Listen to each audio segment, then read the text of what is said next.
आप सब लोगों को नमस्कार। दिल्ली चुनाव लगभग नज़दीक आ गए हैं और चुनाव में सब लोग जानना चाहते हैं भाई किस पार्टी का कौन सीएम उम्मीदवार है। आम आदमी पार्टी की तरफ से तो शुरू से ही ये जग जाहिर था, पूरी पार्टी ने निर्णय लिया था, मेरे नाम के ऊपर सहमति थी कि अरविंद केजरीवाल जो है वो सीएम उम्मीदवार होंगे। भारतीय जनता पार्टी का पता नहीं चल रहा था किसी को कि कौन होगा। कल इनकी सीईसी की मीटिंग हुई है, सेंट्रल इलेक्शन कमेटी की मीटिंग हुई है और सूत्रों से पता चला है कि उस मीटिंग में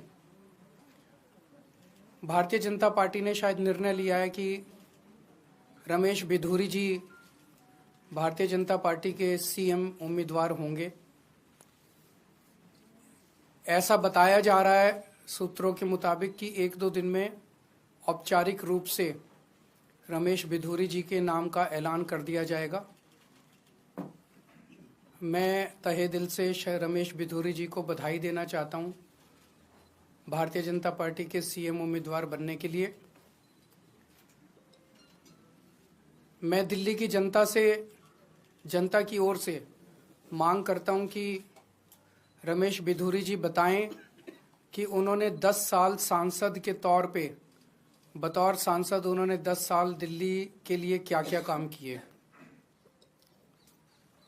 वो दिल्ली की जनता को बताएं कि उनका विजन क्या है दिल्ली को लेके, वो दिल्ली में और क्या क्या काम करेंगे। अगर उनको दिल्ली के लोगों के लिए उनका विजन क्या है वो ये साफ साफ बताएं दिल्ली के लोगों को।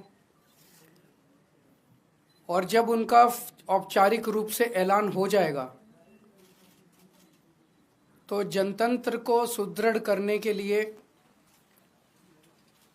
मैं ये भी चाहूँगा कि उनके औपचारिक नाम का ऐलान होने के बाद एक दिन दिल्ली के लोगों के सामने, देश के लोगों के सामने, सारे मीडिया के सामने आम आदमी पार्टी और भारतीय जनता पार्टी के रमेश बिधूरी जी के जो भी सीएम कैंडिडेट होगा उनके बीच में एक सार्वजनिक डिबेट होना चाहिए जिसमें जनता देख सके कि वोट इसको देना है कि उसको देना है, इसने क्या काम किया, उसने क्या काम किया, इसका क्या विजन है, उसका क्या विजन है।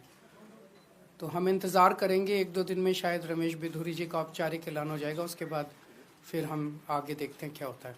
अगर कोई प्रश्न है आपके तो क्या आप ये फैसला सही मानते हैं? मतलब आपको लगता है वो सही व्यक्ति जनता तय करेगी कि कौन सही है कौन गलत है। मैं तो कौन होता हूँ। हाँ जी, सूचना कैसे मिली? सूत्रों से, जैसे 11,000 वोट जो शादरा में कट रहे थे वो हमें उनके अंदर के लोगों ने ला के दिए थे सारे कागज़। तो उनकी पार्टी में बहुत चाहने वाले हैं हमारे, तो जो हमें अंदर से बताते रहते हैं कि उनकी पार्टी में क्या चल रहा है। सर, दिल्ली पुलिस की एक क्राइम रिपोर्ट आई है जिसमें ये कहा गया है कि 2024 में क्राइम किसी भी तरह का हो, खासतौर से संगीन अपराध जो है वो बहुत कम हुए हैं। जनता से जाके पूछ लो, सरेआम दिल्ली की सड़कों पे गोलियां चल रही है। तो रिपोर्ट तो ये कुछ भी लिखवा रहे थे, कमरे ये बंद एसी कमरे में बैठ के कोई भी रिपोर्ट लिखवा लो। जनता से पूछो कि जनता कितना अपने आप को सुरक्षित महसूस कर रही है। सर, नई दिल्ली विधानसभा क्षेत्र में वोटर लिस्ट को लेकर बार-बार आपकी पार्टी के नेताओं के द्वारा बताया जा रहा है, गड़बड़ी की जा रही है, नए नाम जोड़े जा रहे हैं। आज संजय जी ने जो खुलासा किया है वो बहुत ज्यादा चौंकाने वाला है।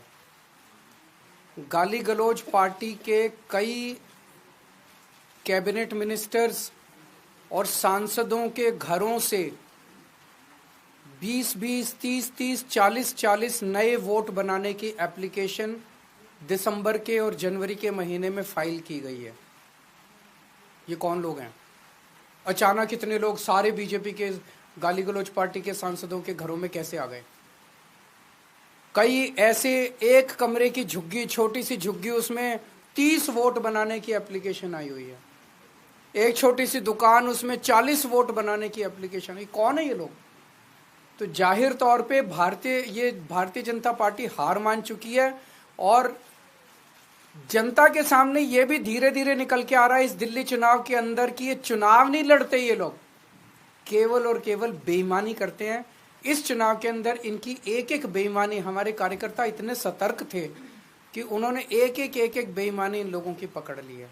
पर वो सारी बातें हैं, उस पर भी चर्चा करेंगे। आज तो आप यही जनता को बताइएगा कि रमेश बिधूरी जी जो है वो इनके सीएम कैंडिडेट शायद बनने जा रहे हैं। बहुत बहुत शुक्रिया।